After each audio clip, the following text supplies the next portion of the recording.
Hi folks, Marge Rodebush here with Margie Ann Art.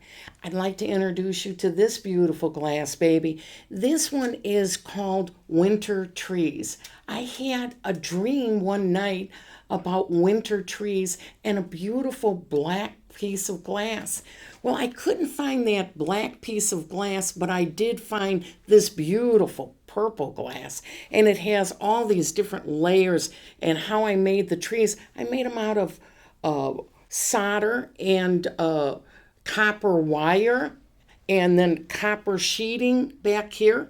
I'll show you that a little bit later on in this, how I made them, what materials I used and stuff like that.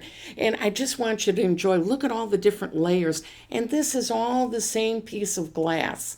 And this was purple and just beautiful. And we have a light in the back, and I'll be showing you that too in just a minute. I hope you do enjoy this and stick around, and I'll tell you a little more how I made these. Hi folks, again I want to tell you more about how I made this interesting piece. It's out of solder and this beautiful piece of glass. I hope you can see all the beautiful details that this beautiful one piece of glass. I just deconstructed it and made little valleys and little hills, but it's all the same piece of glass to try and give it depth and stuff like that. And these are called end cuts. And the end part of the glass I just think is as pretty as this part of the glass. Some people throw that away. I think that's foolish, my opinion. But anyway, here is a little nest that I put in. I thought that would be appropriate for this coming spring. We can redo the little nest again for the little birdies to live in that. And I'm going to tell you some of the things that I did to make the trees. I used solder. This is a sheet of solder, and you can see where I cut that out. See that little tree? Well, it's probably one of these back here, that little tree back there. Does that make sense? See, here's another little tree.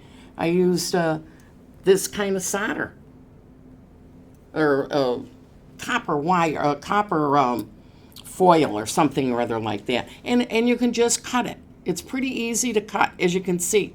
And then I used different kinds of wire. I'm going to show you the different sizes of wire that you can get. Okay. Now, this is a thick wire.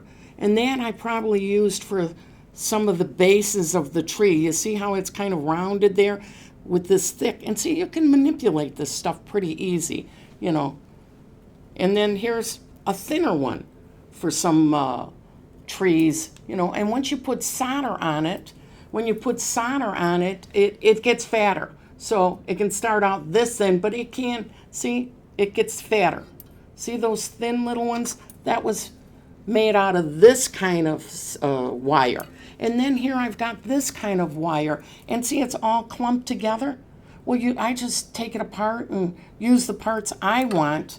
And it seems to work for me with the trees, and the different sizes that I need. I can judge what I want from this. So that works out pretty good for me.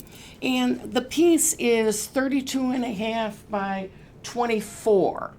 That's the size of it. I'm going to show you some pieces of some trees that I'm in the process of making right now at this point in time. You can see they're not done yet, but they're made out of solder. It's not done yet, but I think I'm going to use this. I'm working on a new piece, and I'll show you it when it's done. And now see, here's another tree. And you can make different shaped trees and that. These are evergreen trees. These are trees with leaves and stuff like that. And if you put leaves on them, if you put an oak leaf on it and try and make the body like an oak tree, then you got an oak tree made out of solder. And then if you paint it, you see now it's a different color. You don't have to have a tree made out of just solder. It can be made to look like wood too. So I just thought you would enjoy that, and it's a little bit of the process of how to make these, how I make these pieces of glass. And you know, it's just free form. All the things that I do, I get something in my head and I just start doing it and having a lot of fun. And I hope you folks are enjoying what I'm enjoying so much. Thank you. Bye.